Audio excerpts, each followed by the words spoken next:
how did you get into Tesla? Uh, to get a job in Tesla, I would say it's one of the most tough jobs to crack. It took me 2 months to just for the interview process to go through Tesla. It was around 5 rounds, including an HR round. The first round is HR, where it's just a 30-minute conversation. They try to get your background, understand which field you belong to, what have you done.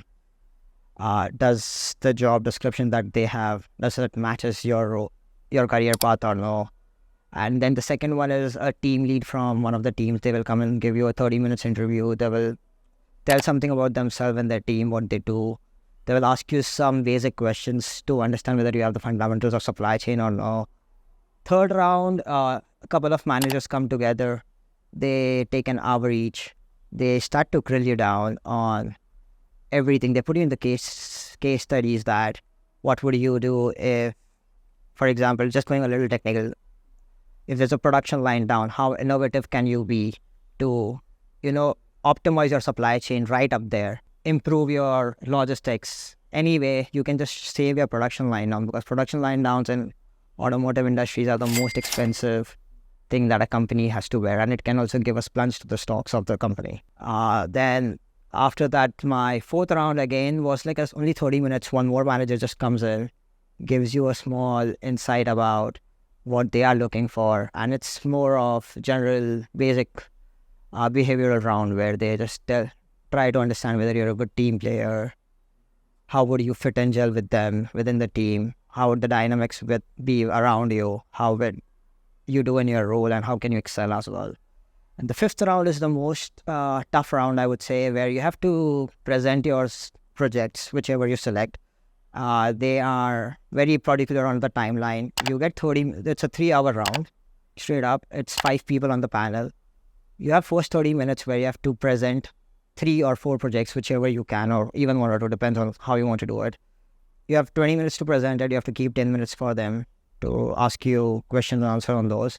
Then for next 2.5 hours, no breaks. Every 30 minutes, one person will come and grill you on your projects, on your resume, on your technical skills. They can ask you anything from anywhere. There is no set of questions that they come up with. They can even put you into a real world case scenarios which they are dealing with, which I deal with on day-to-day basis as well.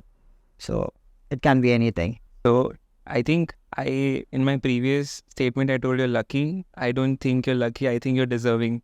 So the kind of grilling that you've gone through, you completely deserve whatever you achieved. So just never say you're lucky.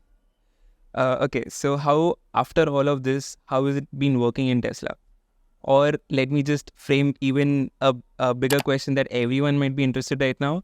Have you met Elon Musk also? Yes, I have seen him.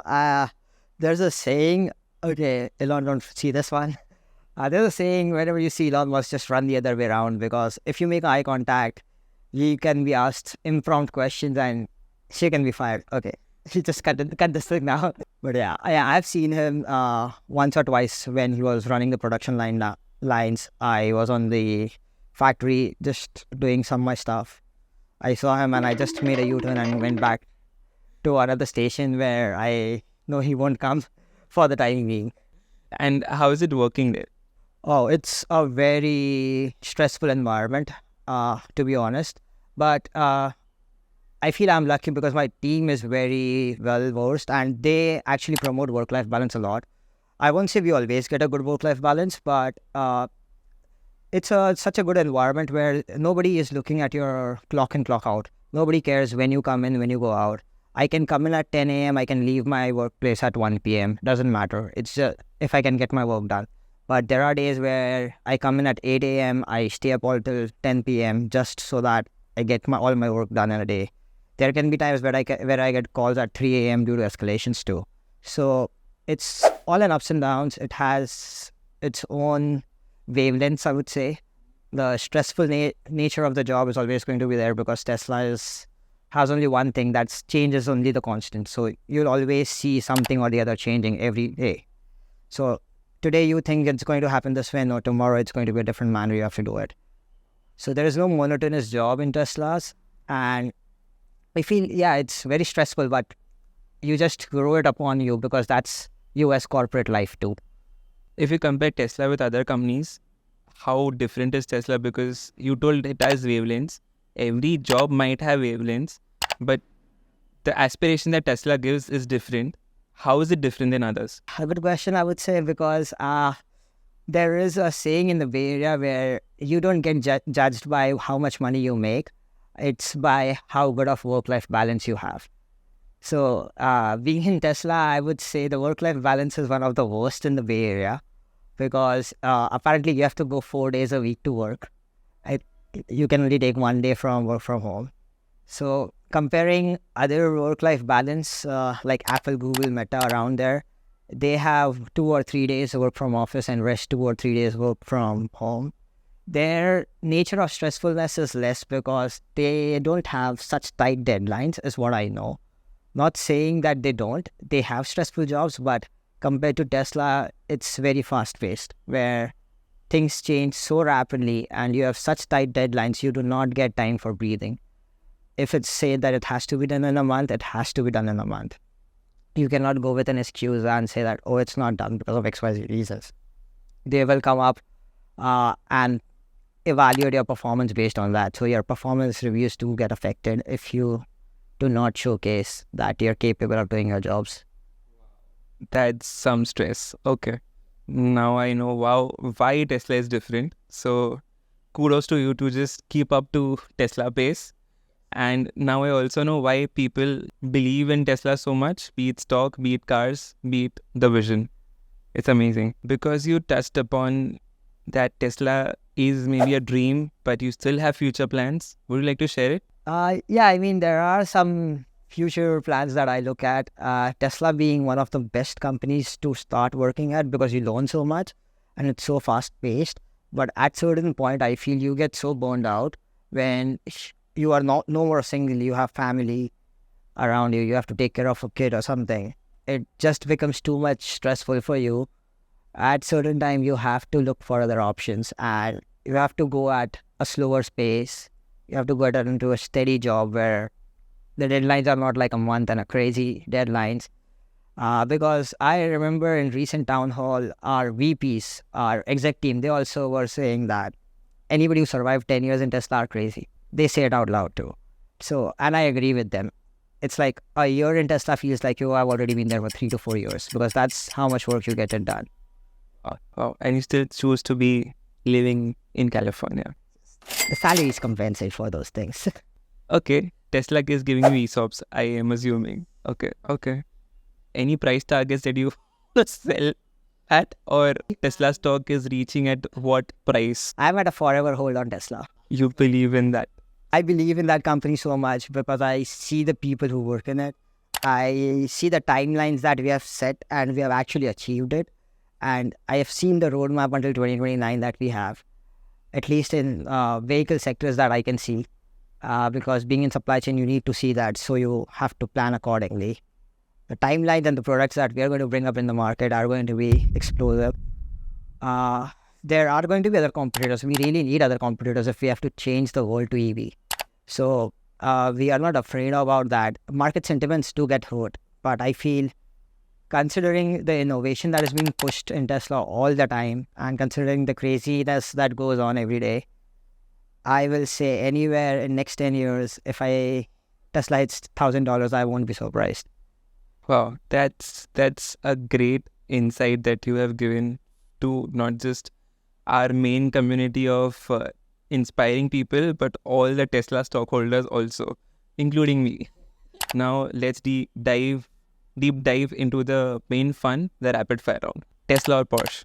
Tesla. Your one favorite thing in a Tesla? One in company and one in car.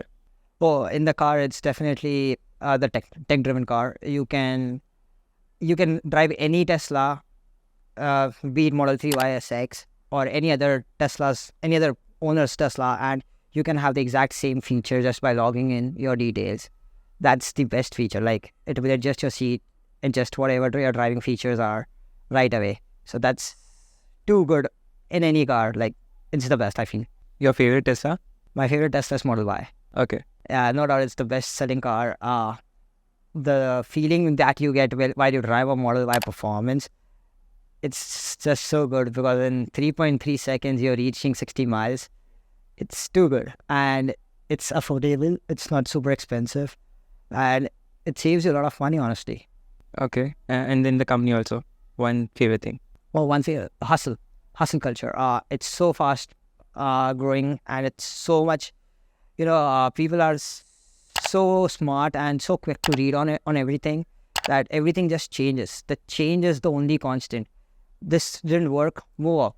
Do something else. Bring something else. So that's the best part of the company, I would say. It's pretty cool. Okay. You don't like a Cybertruck? I'm a little skeptical on Cybertruck. It looks nice. It's a next generation car, but it's more of an American white people car, I would say, where pickup trucks are their thing. I am more of a compact sedan kind of a car person. Got it.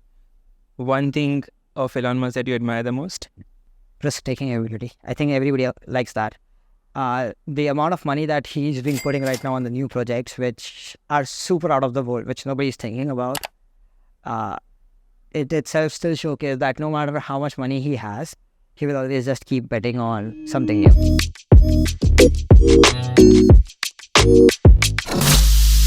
People in US tend to negotiate more on stocks rather than base salary is what I have seen. It is one of the most difficult immigration system in the world. You're taking a bet on yourself with your life. Going to study in the US, it's always going to be expensive. I think people tend to forget what interest rate can actually kill you at. The first 6 months I was completely high and dry on my own savings. But later on, I got lucky. Bang, my tuition fee waived off, my insurance waived off. There are a lot of colleagues who are immigrants. They graduate with 40-50 lakhs of debt. It's too big. It's always competitive. People are always hungry for more. You have to make sure you are so secure on US immigration basis. If you leave the country, you can never enter back, even if you have a visa that's valid. Living in US changes a person. The greediness comes through because when you look at such high money coming in, West Coast is the most expensive and the highest paying job market. In California as a fresher, everybody makes at least over $100,000. Stay in US with multiple ways. There are some loopholes, I would say. Is it easy to make real friends in US? Not at all. Without a job, you have like 60 days, 90 days